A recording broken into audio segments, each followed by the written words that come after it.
Basketball play, went for the steal.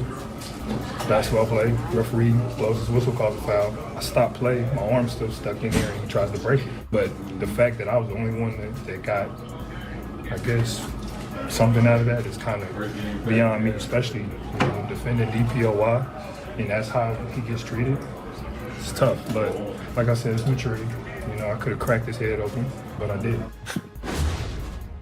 Could have cracked his head open. Big energy. Shannon, whose side are you on here? I'm on Embiid's side. Yeah. I understand you Defensive Player of the Year, but you ain't Joel Embiid.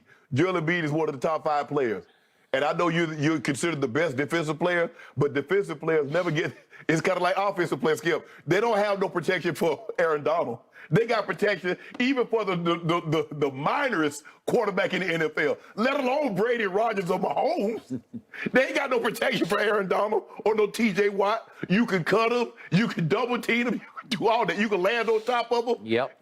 Marcus Smart, you know how this go. Like you said, you went for the rebound. You got your arm caught. And Joel Embiid. He went for the steal. He went for the steal. Yeah. Joel Embiid knows. See, if you take the ball, you're going to be big time. And I took the ball from you, Joel. Yeah, you're going to be doing all that in front of your home crowd. Joel Embiid said, no, you're not. Joel Embiid snatched it out of there. And that's the possibility. That's the risk that you run. Same play Rajon Rondo had with D-Wade. You remember he got his arm caught? Ended up getting dislocated his elbow. He did. Hey, that's the risk you run. I'm not going to let you take the ball because I know how you are. You're one of those guys, I took the ball from a 7'2", 300-pound guy, and you're going to be yapping the whole rest of the game. No, you're not. You're going to be yapping with your arm in a cast because I was going to snatch it out the socket to let you know that I am Joel Embiid, and you too small to be down here with me trying to get a rebound anyway. Send Al Horford down here. So I'm with Joel Embiid. I don't really know what else Marcus Smart expected the guy to do.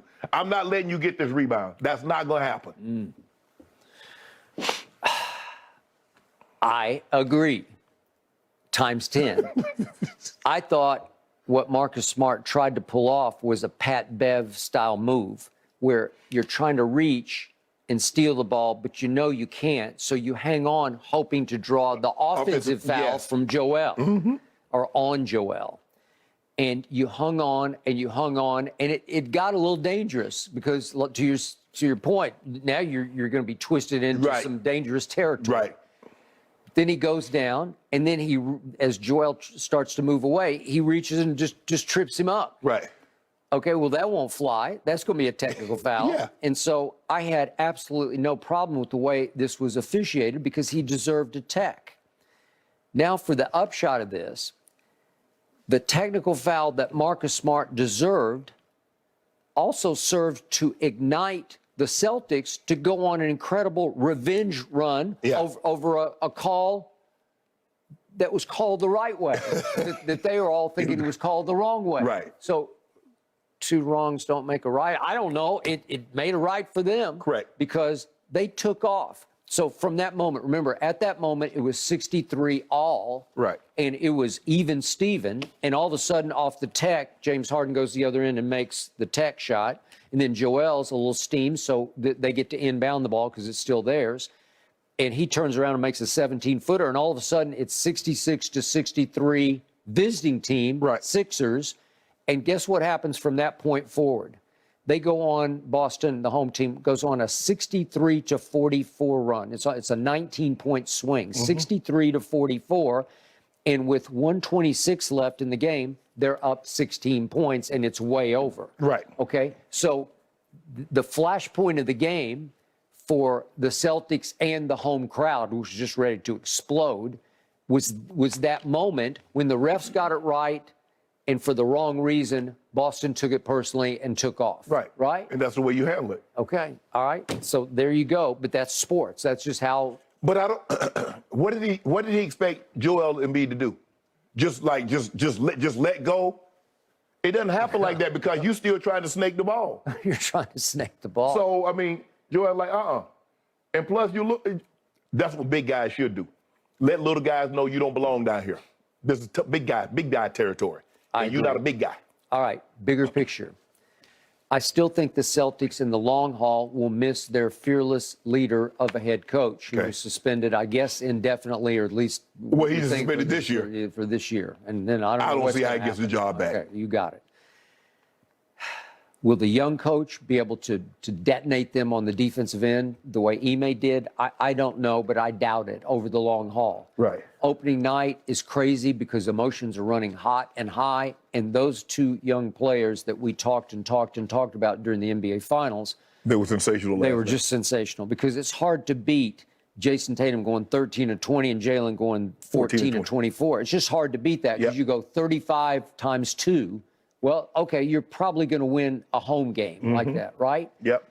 But I picked the Sixers yesterday to win the East. It's way out on the limb.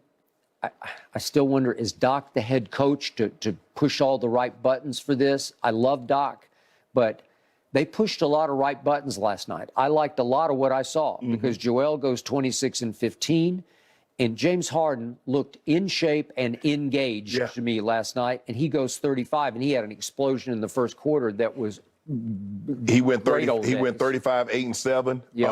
Tyrese Maxey had 21. Tobias Harris. Skip, they couldn't stop anybody. They won't play defense.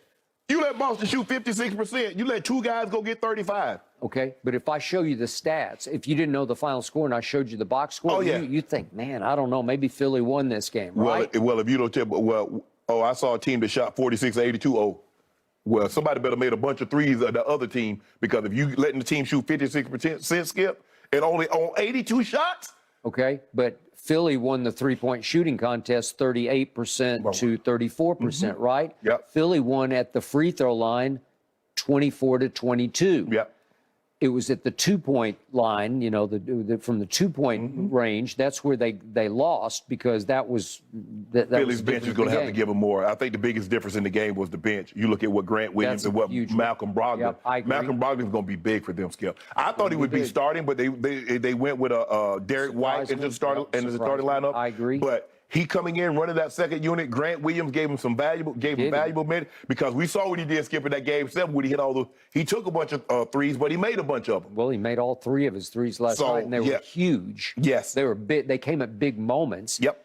And yet, the column in this box score that grabs my eyes is the assist column because the Celtics had 24 assists to the Sixers' 16 assists. Well, 16 is so low. James had 7. With James, but Skip, the thing is, but you see how James got his shot off the dribble, doing what he do. He's gonna have to Skip. Look, they don't need 35 from James. All right. Well, this is classic solo act. Yes. This is your turn, my turn, your turn. Yes. Where you're 3 stars, even Tobias. It's like, whose turn is it this time? Well, and there's look, no great ball movement. And Boston only had 11 turnovers. Because just imagine if they'd had that in the playoffs in the NBA Finals. Well, they would have won. Exactly. No, they would have. Exactly. No, that's exactly the case. To 14 for the visiting team. I still like Philly. There's a lot of firepower there. If they ever cut down, if those two big guns cut down on the turnovers, Skip, they had 11 turnovers as a team. Yep. The big guns had 7 of the 11. Yeah, well, because Joel had 6. No, I'm talking about the Jaylen Brown and Jason Tatum. Okay, I got it. Can you Skip? I mean, think about that. 2 guys had 7. You only had 11 as a team. They're gonna be a tough out. They're gonna be a tough out. They will be. And Jason Tatum, you know, you closed the door in his face for that superstar table. He wanted that door open again. I gave him a key. Now it's on him to open the door and go in there to have a seat, but he coming. He cracked it open last night. I'm not sure he walked through. No. We got to do this in the playoffs. Yeah, he's sitting at the children's table. He had the kiddie table. Yep. So you still feel good about your Sixers? I do.